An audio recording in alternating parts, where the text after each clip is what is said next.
Worldwide emissions of greenhouse gases reached an all-time high in 2018 after several years of being mostly flat. Clean energy continued to advance with a record amount of new solar capacity added, and nuclear power also advancing with about 50 new plants under construction worldwide. Joining us to discuss the paths to increasing energy production while cutting carbon pollution are three experts.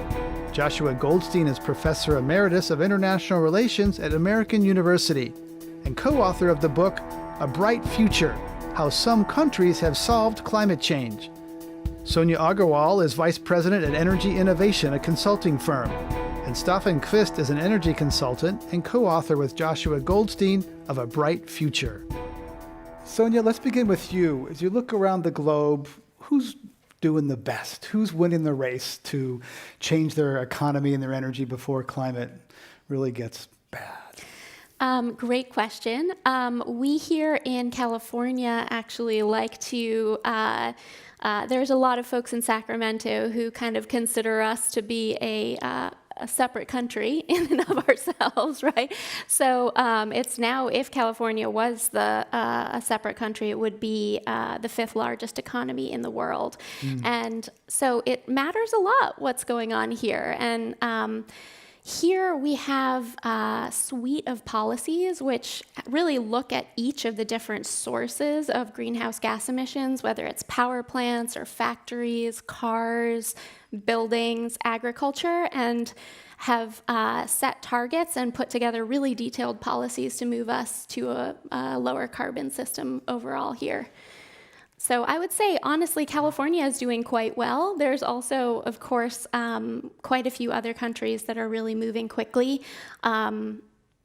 I would say also in Europe, if you look at Spain and Ireland, there's a lot of progress there. I know some of my co-panelists will also talk about some other progress in Europe too. But it's been pretty amazing to see how the market has taken off to really bring down the cost of clean energy and what impact that's making in a lot of different places around the world. Joshua Goldstein, let me challenge a little bit even the question of the title of the book, which is, I'm not sure that any country has really solved climate change. Well, nobody solved climate change, but the reason we call the book How Some Countries Have Solved Climate Change and the Rest Can Follow, we're talking about a path that no one country can solve climate change. It's a global problem. We're talking about a path to decarbonize the world. We need to decarbonize the world economy really quickly and at massive scale.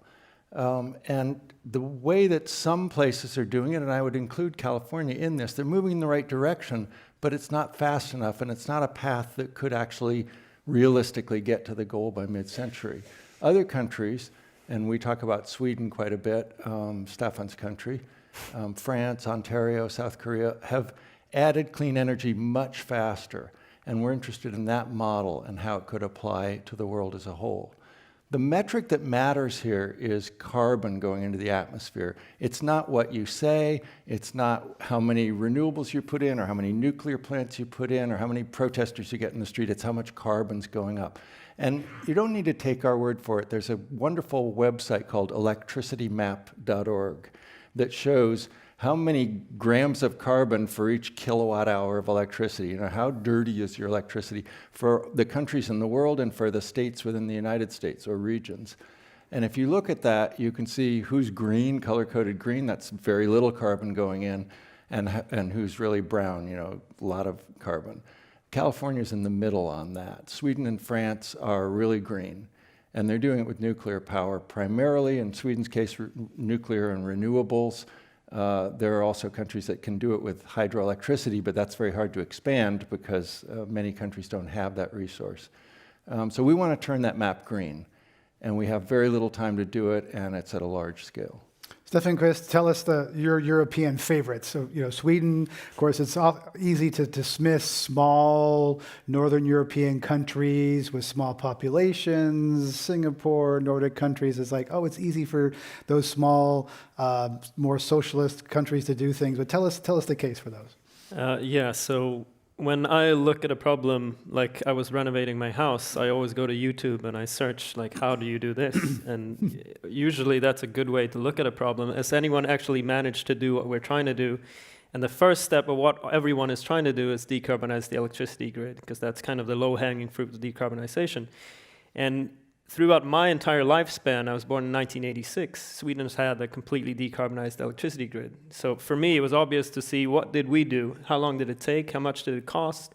Obviously, it's a small example, but basically France is a similar example at a much larger scale. But Sweden is kind of the size of a typical US state.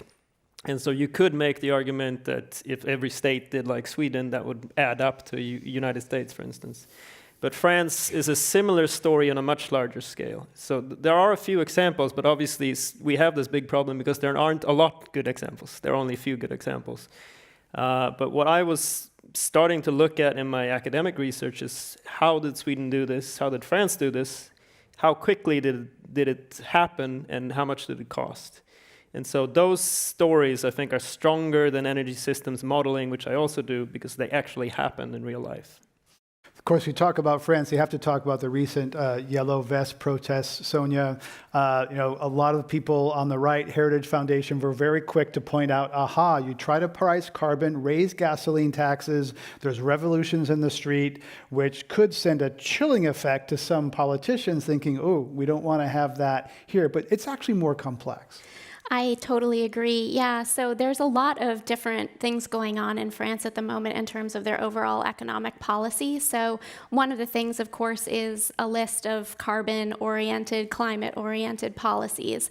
But at the same time, there's a lot of broader immigration and economic issues that are going on as well. I think that without a clear plan to bring communities along and bring working people with you on the solutions, it's going to be a lot harder to get there. But I don't think that it's a one or the other here on pricing carbon. Staffan Qvist, you write about 3 Mile Island, Chernobyl, and Fukushima, the three big nuclear disasters that have happened in modern times. What has been the total human impact of those three disasters, 3 Mile Island, Chernobyl, and Fukushima?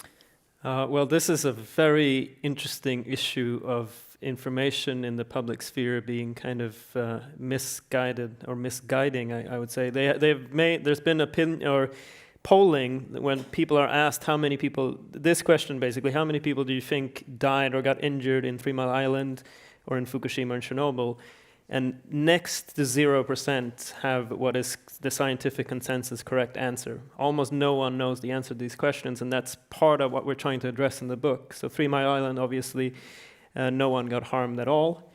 Chernobyl, there is a statistical increase in cancer because there was a lot of radiation released. I think the consensus from the UN studies is potentially over time, if you use the most conservative model, maybe up to 4,000 people may lose their lives from that really severe accident. In Fukushima, there's one contested case where his death may have been contributed by him being near Fukushima.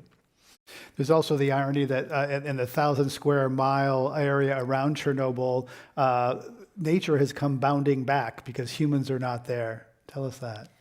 Yeah, I mean, Chernobyl is a very interesting case in many aspects. Actually, the reactor next wall to the reactor that blew up, kept operating till the year 2000, which is it's absolutely bizarre when you hear it, but you can look it up. It shut down for a year, but basically was brought back online and kept producing power till the year 2000, which is insane. So the area is not maybe as apocalyptic as you might hear it is. And obviously when humans move away, nature can take over, which is kind of a nice twist.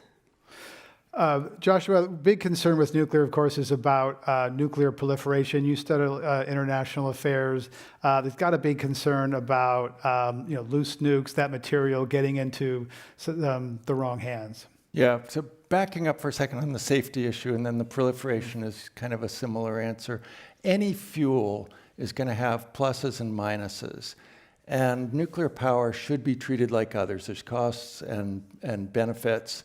and you want to have a sensible attitude toward it. So to say like one accident happened, Chernobyl, and thousands of people died, you got to compare that with people that coal kills every year, people that, hydroelectric dams burst, methane gas blows up, natural gas, and so forth. So there's all pluses and minuses. And one of the minuses of nuclear power, although it's not well understood, is that the same material, the same physical process has a relationship to nuclear weapons and to nuclear power production. And that's a big reason people are afraid, especially those of us that grew up in the Cold War, because we hit our heads under the desks. We were terrified. We were traumatized by nuclear weapons. And rightly so. They're pretty terrifying. And then we kind of say anything nuclear, that's what it reminds us of. So a nuclear plant can't blow up like a nuclear weapon. That's an impossibility. And nuclear material from a civilian nuclear plant, in theory, could be accumulated and used to make a nuclear weapon with. But what we have is a system of international controls under the International Atomic Energy Agency, to which all but 4 countries in the world belong. And that system intrusively monitors all this material. They put cameras on the site, they put seals on the canisters, and sort of very carefully make sure that nothing is diverted out of civilian nuclear power programs. It's been entirely successful, and nobody's been able to make a bomb as a result of any failure in that system. Countries like Israel and North Korea that don't belong to that and have made bombs, they don't even have civilian nuclear power programs. And Pakistan and India also don't belong. They do make nuclear weapons and they have nuclear power, but they don't make the nuclear weapons from the nuclear power systems. It would be inefficient and uneconomical. They have their own, separate military reactors to produce plutonium for weapons, and then they've got reactors that are producing electric power. So we've managed to keep them separate. It's worked so far. If we have a big increase in nuclear power to address the climate crisis, we should ramp up those safety controls and do more and make sure that there's no failure. But so far, that system is working. Sonia Agarwal, let's get you in on this. You did some early research on McKinsey cost curves and economics of various energy systems. How do you think nuclear fits in the market today in the mix? Sure. So I guess I'll just start by saying it's absolutely right that we have to think about reliability and making sure that electricity is delivered affordably and reliably to everybody who needs to rely on it.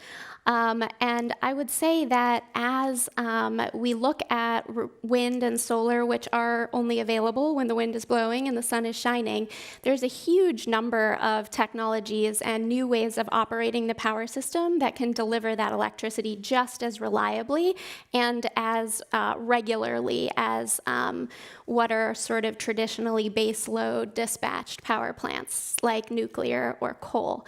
We're seeing some numbers that I think are kind of nuts, honestly, not just for solar coming in or wind coming in, which are extremely low cost and have come down. Let's see, solar is 90% cheaper than it was 10 years ago. Wind is 70% cheaper. Batteries are 80% cheaper than they were. But that's kind of the key point to here, especially in this context of dispatchability and balancing the grid.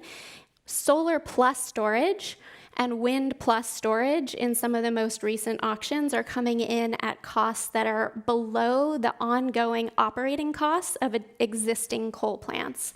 And that's just a crazy time if you think about it in a system that has traditionally moved very slowly.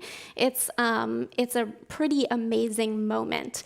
And we've seen the evidence of this. These are just the most recent auction results, but this has been kind of an inexorable decline over the last decade, and we're seeing more and more renewable energy capacity get built here in the United States as a result of that.